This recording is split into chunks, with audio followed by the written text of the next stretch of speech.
নমস্কার বন্ধুরা, বঙ্গজয়তে স্বাগত জানাই। আজ কিন্তু ফুটবলের দারুণ খবর তোমাদের জন্য অপেক্ষা করছে। ভারতীয় ফুটবলে কোচিং পদ থেকে বাদ গেল সঞ্জয় সেনের নাম। এছাড়া কিন্তু মোহনবাগান সুপার জায়েন্টে 4 বছরের চুক্তিতে এলো অভিষেক সিং। মোহনবাগান সুপার জায়েন্টের যতটা না গর্জন ততটা কিন্তু আর বর্ষালো না। এছাড়া পিবি বিষ্ণু তিনি কিন্তু মাঠের বাইরে 2 সপ্তাহের জন্যে এবং ইস্ট বেঙ্গলে আসতে পারে মরক্কোর সেন্টার ব্যাকের ফুটবলার। তো সেই সব নিয়ে কিন্তু আজ তোমাদের জন্যে হাজির হয়েছি। তার আগে বলবো, বঙ্গজয়কে তোমরা লাইক, শেয়ার আর কমেন্ট করো। আর চ্যানেলে যারা নতুন এসেছো তারা অবশ্যই সাবস্ক্রাইব করে বেল বটনটা অন করে দাও, যাতে ফুটবলের সব নোটিফিকেশান তোমরা রোজকার মতন পেতে থাকো। তো চলো, প্রথমেই তোমাদের জন্য কি খবর অপেক্ষা করছে একটু দেখে নিই। প্রথমেই আসি জাতীয় ফুটবল দলের খবরে। আর জাতীয় ফুটবল দলের কোচের পদ থেকে কিন্তু নাম বাদ গেল বাঙালি কোচ সঞ্জয় সেন। সঞ্জয় সেনের সাফল্যের ঝুলি কিন্তু অনেক বড়। মোহনবাগান সুপার জায়েন্টকে জিতিয়েছেন আই লিগ, এছাড়া কিন্তু মোহামেডান স্পোর্টিংকে আইএফএ শিল্ড, চিরাগ ইউনাইটেডকে জিতিয়েছিলেন ডুরান্ড কাপ এবং অবশ্যই বাংলা দলকে জিতিয়েছেন সন্তোষ ট্রফি। তো যেখানে গেছে সেখানে কিন্তু সাফল্যের মুখ দেখেছেন। তা সত্ত্বেও তাকে জাতীয় দলের কোচের পদ থেকে তার নাম বাদ দেওয়া হলো শুধুমাত্র কি বাঙালি হওয়ার কারণে? সেই কারণে কি লবিবাজির শিকার হলেন সঞ্জয় সেন?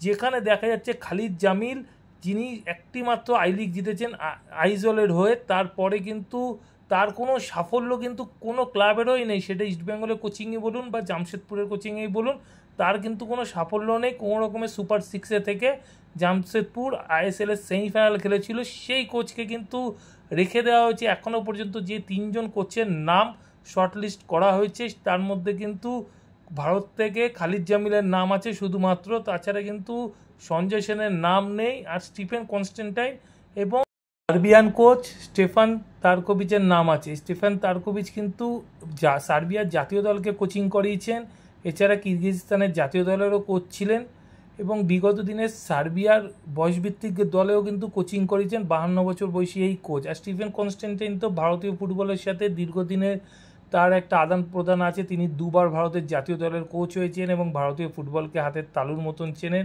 যেই সময় ভারতের র্যাঙ্কিং 165 ছিল, সেখান থেকে কিন্তু তিনি 96তে নিয়ে এসেছিলেন ভারতের র্যাঙ্কিং এবং এশিয়া কাপেও কোয়ালিফাই করিয়েছিলেন। তো যাই হোক, এদের নাম আছে কিন্তু সঞ্জয় সেনের নাম নেই। শুধুমাত্র বাঙালি হওয়ার কারণেই হোক বা যেই কারণেই হোক, তাকে কিন্তু রাখা হয়নি। এটা কিন্তু বলা যায় একটি লবিবাজির শিকার। আর কতদিন বাঙালিদের সাথে এরকম লবিবাজি চলবে সেটা কিন্তু আমার জানা নেই। তো এই লবিবাজির বিরুদ্ধে কিন্তু প্রতিটি বাঙালি ফুটবল প্রেমীর গর্জে ওঠা উচিত। অন্যদিকে যে 3জন কোচকে এআইএফএফ শর্টলিস্টেড করেছে, খালিদ জামিল, স্টিফেন কনস্ট্যান্টাইন এবং স্টেফান তারকোভিচ, এই 3 কোচের মধ্যে একজনকে কিন্তু জাতীয় দলের কোচ হিসাবে আগামী সেপ্টেম্বর মাসের মধ্যেই বেছে নেবে ভারতীয় ফুটবল ফেডারেশন। এবার মোহনবাগান সুপার জায়েন্টের খবর আসে। মোহনবাগান সুপার জায়েন্ট কিন্তু অফিসিয়ালি অ্যানাউন্সমেন্ট করে দিল অভিষেক সিংয়ের সাথে তাদের চুক্তির কথা, এবং অভিষেক সিংয়ের সাথে কিন্তু মোহনবাগান সুপার জায়েন্ট 4 বছরের চুক্তি করেছে। অন্যদিকে মোহনবাগান সুপার জায়েন্ট যতটা গর্জে ছিল ততটা কিন্তু বর্ষালো না। হ্যাঁ, প্রথমে বলেছিল তারা ডুরান্ড কাপ খেলবে না, কিন্তু আমি আমার একটা ভিডিওতে বলেছিলাম মোহনবাগান ডুরান্ড কাপ খেলতে বাধ্য। তো সেই জায়গা থেকে কিন্তু মোহনবাগান ডুরান্ড কাপ খেলছে। পরে বলেছিল মোহনবাগান যে তারা নাকি রিজার্ভ দল নিয়ে ডুরান্ড কাপ খেলবে, কিন্তু এই মুহূর্তে তারা রিজার্ভ দল নিয়েও ডুরান্ড কাপ খেলবে না। তারা তাদের প্রথম দল নিয়েই ডুরান্ড কাপ খেলবে এবং প্রথম দলের ফুটবলারদের কিন্তু অনুশীলনে ডাকা হয়েছে এবং এক এক করে ফুটবলাররা অনুশীলনে যোগ দিয়ে দিয়েছে। দীপক টাংরি, বিশাল কাইত, অভিষেক সিংদের মতন ফুটবলাররা কিন্তু দলের অনুশীলনে যোগ দিয়ে দিয়েছে। এছাড়া মোহনবাগান সুপার জায়েন্ট একটা সময় বলেছিল তাদের শর্ত মানতে হবে, বিদেশি খেলানো যাবে না ডুরান্ড কাপে। তো কোনো কিছুই হচ্ছে না, ডুরান্ড কাপে বিদেশি খেলছে, কিন্তু ফেডারেশনের সাথে টক্কর নেওয়ার ক্ষমতা মোহনবাগান সুপার জায়েন্টের ছিল না। তো যতটা গর্জে ছিল ততটা কিন্তু বর্ষালো না। অবশেষে কিন্তু ডুরান্ড কাপ খেলছে মোহনবাগান সুপার জায়েন্ট। আর এবারে যদি একটু এফসি গোয়ার দিকে নজর দিই, এফসি গোয়া কিন্তু একজন স্প্যানিশ সেন্টার ব্যাকের ফুটবলারকে নিজেদের দলে সই করিয়ে নিল। 31 বছর বয়সী এই সেন্টার ব্যাক ফুটবলারের নাম হচ্ছে পল মরিনো।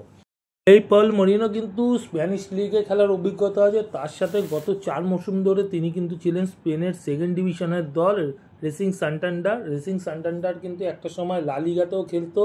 তো সেরকম দলে কিন্তু রেগুলার ম্যাচ খেলেছে এবং 88টি ম্যাচ খেলেছেন রেসিং সান্টান্ডারের হয়ে।